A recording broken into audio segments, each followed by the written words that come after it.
All right, we're here with Jason Atkinson of Tiger Soccer as they begin their season today. They travel down to Chaparral to take on the Lobos.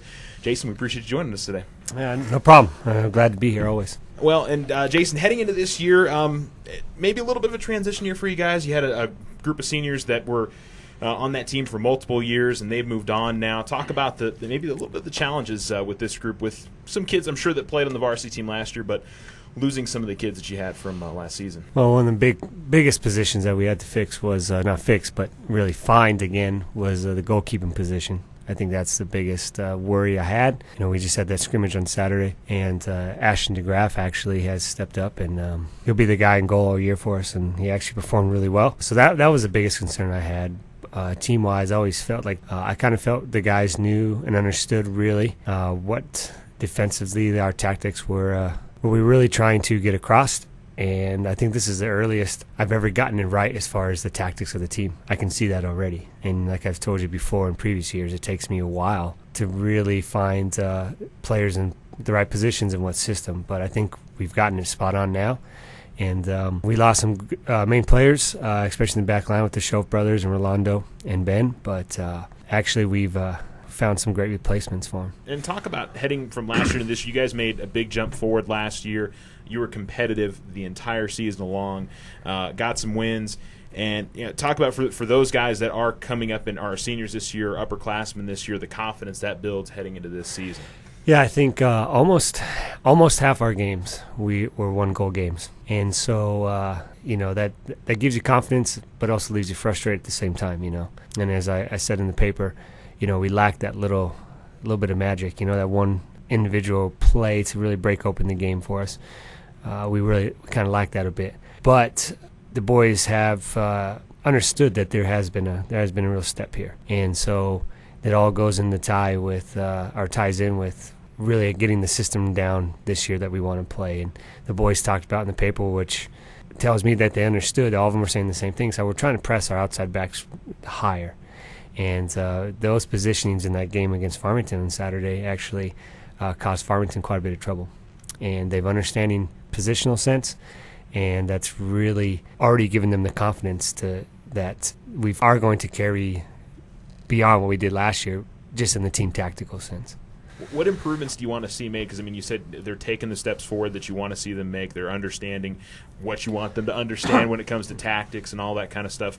What are the improvements that you want to see from last year's team towards the end of last year heading into this season? I always want to produce a team that passes the ball really well. It's a crisp passing team that's clean on the ball, and that was already evident. That was one step above, especially in the midfield area. Our passing ability with Marco Smith and Sam Piedra was better than what we had last year in those areas already. So the quality of the passing has to go up. I'm always looking to better the technical ability of the team, the techniques. And we were okay. We struggled with balls out of the air and balls that were bouncing, and the techniques used, and especially as a defender was coming with us. So that needs to be increased. And then the third thing is just the positional sense is important, and then they've shown that already. We play a little triangle inside in the midfield there defensively, and they really understand that shape, those 3-4 guys that play those positions. And so just positional sense, I always looking to increase every year with the guys, and every year we always look to be a very crisp passing team, and so far they've certainly shown that already. How big of an advantage was it for you guys to be able to play a scrimmage this year and play a quality team in Farmington up in Albuquerque? It gave them road trip, all kinds of good things. As a coach, how much did that help you going into the funny thing about this team this year is just one little trip traveling there, They're really calm about everything. Nothing was too big of a deal. We had a little issue with the referees, and the field management didn't get there on time, and so we had to really rush to get everything warmed up. And, they handled it, no problems. They got right into the match, and they seem pretty composed team, Nothing seems too big for them. They don't get too frustrated. And to have a scrimmage like that against the state champs in 4A from last season, plus a team that's going to be fighting in the state tournament again, I I see him as. And yeah, it was great. And I think just the boys are excited afterwards. You can just tell. I mean, yeah, we lost 2-1 in that penalty kick, but they were excited. They were kind of just chatting away on the bus, and I think they can see something's happening too. I think it was kind of fun for you to get to coach against your brother too. Yeah. What was that like? Yeah, it was fun. Earlier in the summer, actually late spring, when he officially got the job, we kind of joked around about it. And then as the summer came around, we got more and more, excited about maybe doing it. So he talked to his AD, I talked to Mr. Johnson, and they're both willing to work with us. And so they called the AD from Albuquerque, and they said, yeah, we have a field for you to use. And that was fun, Of course, you still have that competitiveness. Sometimes, even towards the end of the game, maybe even a bit more, because it is your brother. But then again, I feel like, you always do your best to win the match. But, if I had to lose somebody, I wouldn't mind it being my brother, So, but we had a great time. We had some family members come out and, that live in the Albuquerque area. And parents went out, and both their wives were out there. So, yeah, it was a good time. And we both had it was really fun.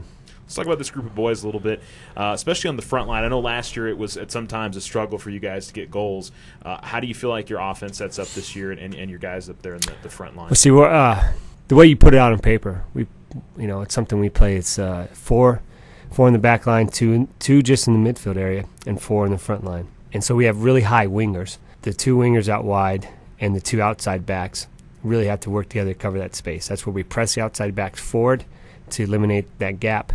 And then we really looking to press high. The theory was going in, I knew we had a pretty quick team, and we'd have some pretty good attacking players. So why not play to our strengths, meaning we'll push everything really high. We'll press them high in and around their 18, because if we can win the ball early, then we can combine and then try have a go at goal instead of just dropping off a bit, being really tight. And because, I thought we may have struggled on the back line because we have lost those players, right? I said, well, if we're going to struggle with that anyways, let's just give them hell, press everything forward. And so we play much higher than wingers, and we've already found good combinations with that. And high school teams have real trouble. We keep them unbalanced. High school teams have trouble with that. Talk about your 2 midfielders. When you run just 2 midfielders, they're going to have a lot of space to cover going forward and back. Well, so. See, that's where they have to. We have those 2 midfield players. They understand they can play sometimes a little bit vertical of each other, and of course they'll play side to side a lot. But they always have to stay within. We're looking at about 5 yards to 8 yards of each other, and no matter if it's vertically or horizontally, or if they shift out wide. If one shifts to the left, the other one just has to make sure we're always central. So those 2 players really cannot be they can't wander too much. That's where we allow the 2 other players up top can really wander, and they can create imbalances on different parts of the field. And then those wingers, again, that's where a combination of them dropping in and the outside backs pressing up higher to eliminate that spacing. And that's where we could get into trouble. But Farmington had a real trouble exposing that, and for most of the game, I think we're going to keep with it, if that makes sense. Heading into this year, you lost the Shows, you lost Rowe guys that were obviously leaders in your team. Who do you expect to step up and be leaders on the team this year? Right now, it's from the first little scrimmage, Jesse McKinley is actually one of those guys we've put in the back line as a center back, as well as Daniel Zamora. And both of them, the verbal communication is really good, actually. Usually with young players, you really got to keep driving that to help each other out. Just give a shout, man's on your right, man's on your left. But they've really worked together back there well, and they've really have tried to direct the team the best they can. So Jesse's a huge part of it already, and also Marco Smith. He played great inside. He was a shorter athlete. The balance he has is fantastic. He really holds the ball well, and he handles pressure well. Seth Reynolds, he actually created that goal for us. He's going to be a huge part. I can already tell he's much more confident this year.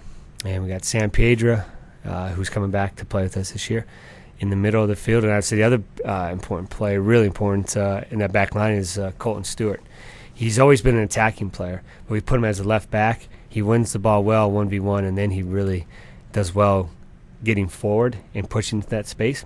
And so his use of attacking, really is a perfect combination. What are your expectations for this year? What do you think that this team is capable of doing? Well, I wasn't exactly sure before that scrimmage there, but the scrimmage showed us a lot. And I think the goal for us is to be very close to 500 going into district.